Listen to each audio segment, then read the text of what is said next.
영화평론가 안치홍과 함께 하시겠습니다.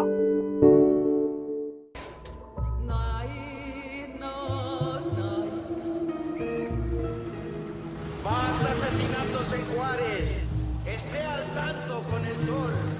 Se han encontrado 3 cadáveres de mujeres. 영화 보도타운은 멕시코 사우다드 후아레스의 연쇄 살인 사건을 소재로 삼은 일종의 시대극입니다.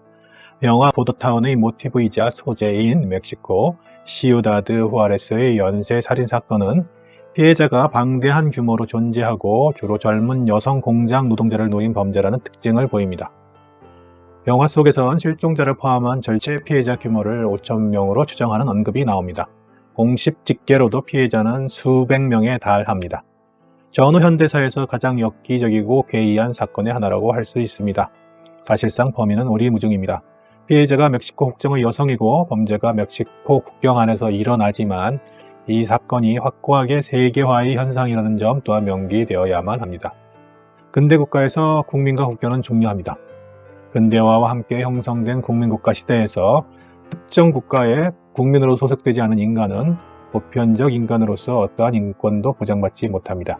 국민국가를 탈출한 또는 국민국가에서 배제된 난민들이 세계 시민으로서 보편적 인권을 주장하지만 그들은 인권에서 고립돼 마침내 인간 자격을 상실합니다. 멕시코 국민인 젊은 여성 노동자들이 멕시코 영토 시우다드 후아레스에서 어마어마한 규모로 살해된 사건은 얼핏 이 진술과 위배되는 것처럼 보입니다. 인권 자체에서 배제되었다기보다는 적은 인권이 문제인 것처럼 보이기 때문입니다. 이러한 외견상의 위배는 이제 이 지구상에 국경으로 휘감아지지 않은 땅이 한 쪼가리도 없으나 동시에 상업화 또는 시장화의 손길이 닿지 않은 땅 또한 한 평도 남아있지 않다는, 즉 국경 안에 속박된 국민국가와 국경을 초월한 글로벌 시장화 사이의 불일치 속에서 설명될 수 있습니다. 미국 텍사스주 엘페소를 접한 멕시코의 국경도시 후아레스에서는 조르주 아감벤이 말한 주권 권력의 잠정적 유해와 살해에 노출된 벌거벗은 생명의 만연이 목격됩니다. 국경도시 호모사케르가 직면한 이중의 폭력. 후아레스에서 젊은 여성 노동자는 어떻게 호모사케르가 되었을까요? 이 영화가 시작하자마자 곧바로 뜨는 자막의 약자 아크로노님이죠. 나프타가 단서입니다.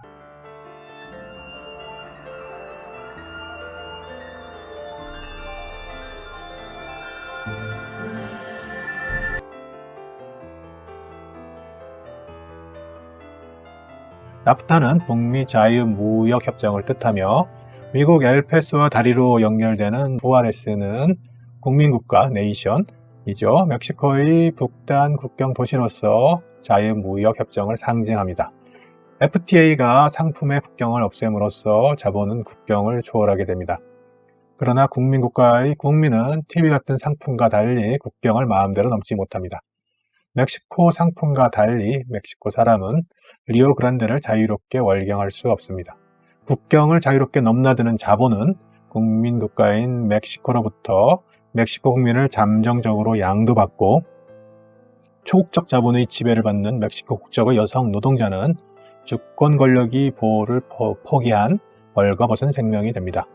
따라서 극중 에바 마야 자파타가 연기했죠. 와 같은 여성 노동자는 아무나 죽여도 되지만 죽음의 값은 무인 호모사케르로 재정립됩니다. 영화 속에서 디아즈 안토니오 반델라스가 연기했죠. 그가 여자를 죽이고 싶으면 후아레스로 오면 된다고 말할 때 그가 말한 여자가 호모사케르입니다. 국민국가의 주권 권력을 포기함으로 생성된 호모사케르의 공간은 자유무역을 겨냥해 설립된 마켈라도라라는 대형 공장입니다. 자막에서 약 1000개로 추정된 후아레스 마켈라도라 노동자의 푸른 노동복은 사막에서 시체로 발견되는 호모사케르의 수위인 셈입니다.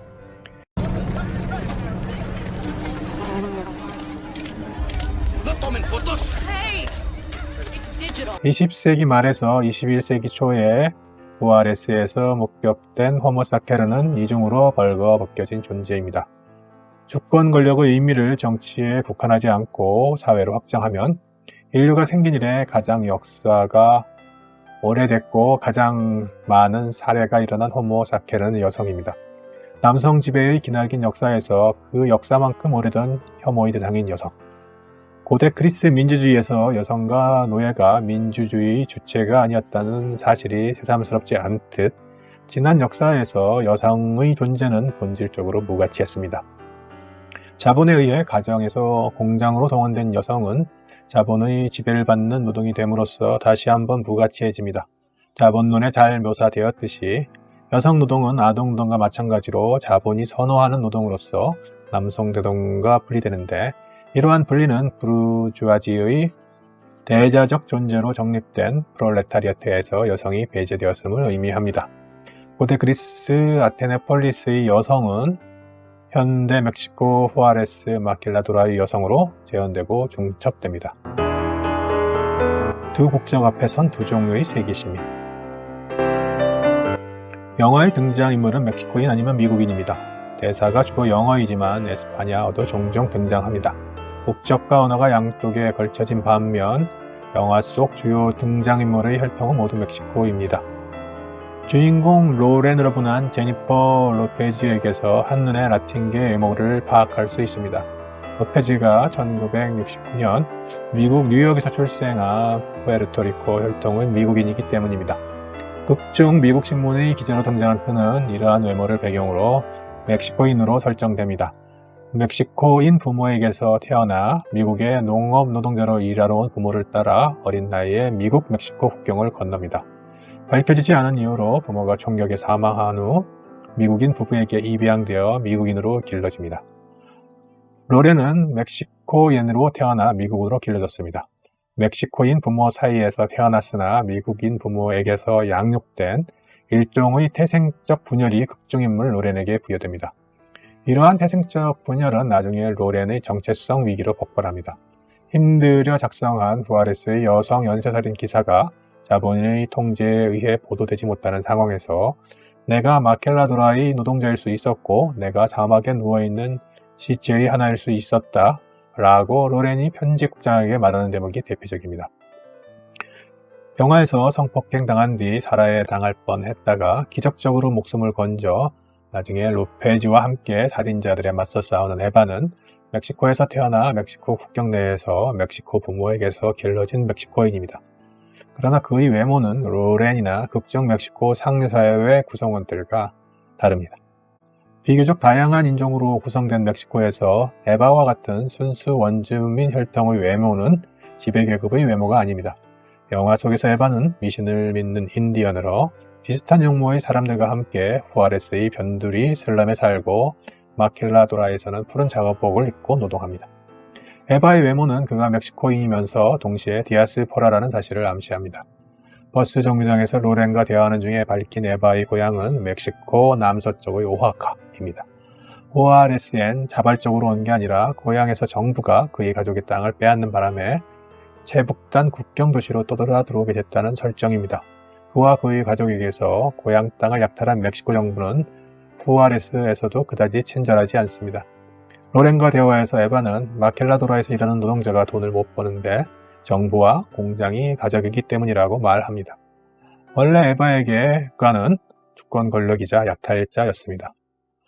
오아카에서도 주권 권력이자 약탈자였던 국가는 자유무역지대인 후아레스에선 에바와 같은 노동자에 대해 주권 권력을 잠정적으로 유예함으로써 순수하게 약탈자로만 남게 됩니다. 국가와 조직폭력배 사이의 차이가 소멸되는 지점입니다. 그렇다고 기업이 주권자가 될 수는 없기에 잠정적 주권 권력의 유예 상태에서 기업, 국가, 깡패 집단이 약탈자로 경합하는 기이한 풍경이 연출됩니다. 영화에서 잠깐 말로만 언급되는 에바의 아버지 또한 약탈당하는 디아스포라입니다. 국경을 넘어 미국으로 일하러 갔는데 몇 년째 소식이 없습니다.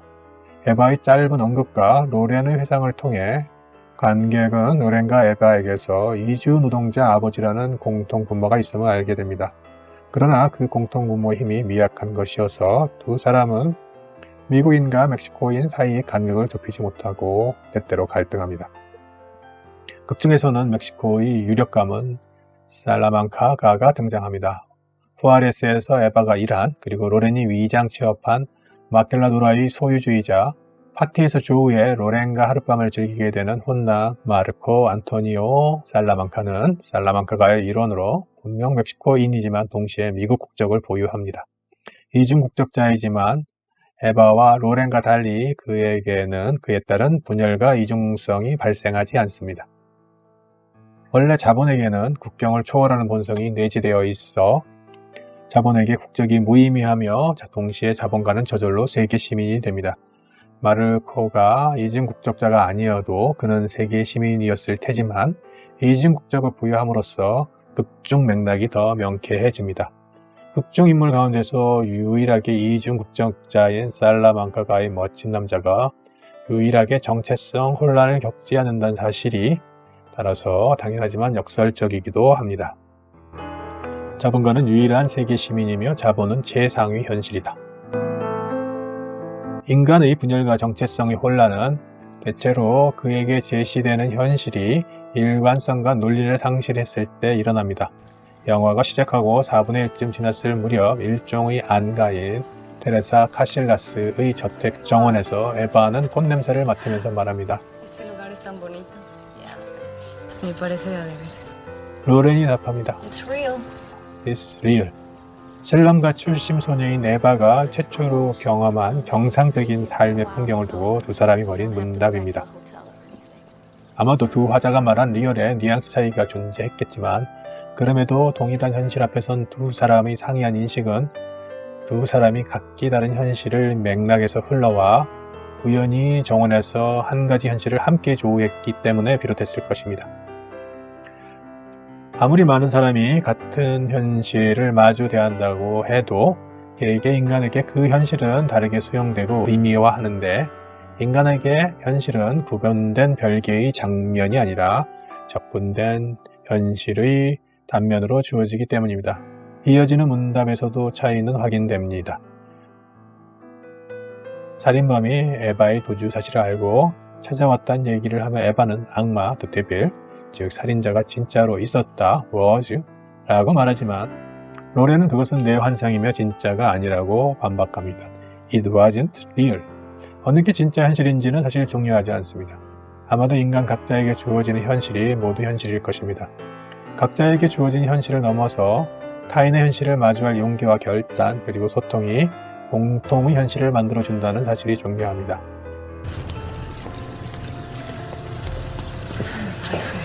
영화에서 로렌과 에바가 함께 찾아낸 결과물이 바로 그것입니다. 그러나 두 사람 공통의 현실 혹은 진실은 또 다른 거대 현실 앞에서 자초합니다. 기사 보도가 보도된 뒤 극거 귀국한 로렌이 편집국장 조지 모건 마틴 시니저와 논쟁하는 장면을 봅시다. Lauren, is that you? Wait a minute.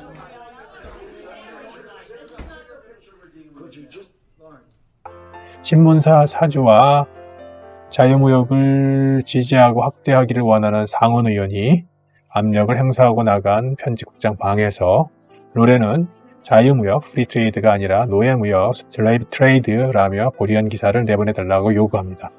그러나 편집국장은 완고합니다.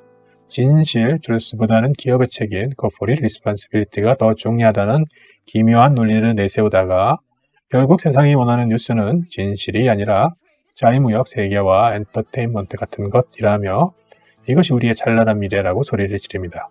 Glorious Futures.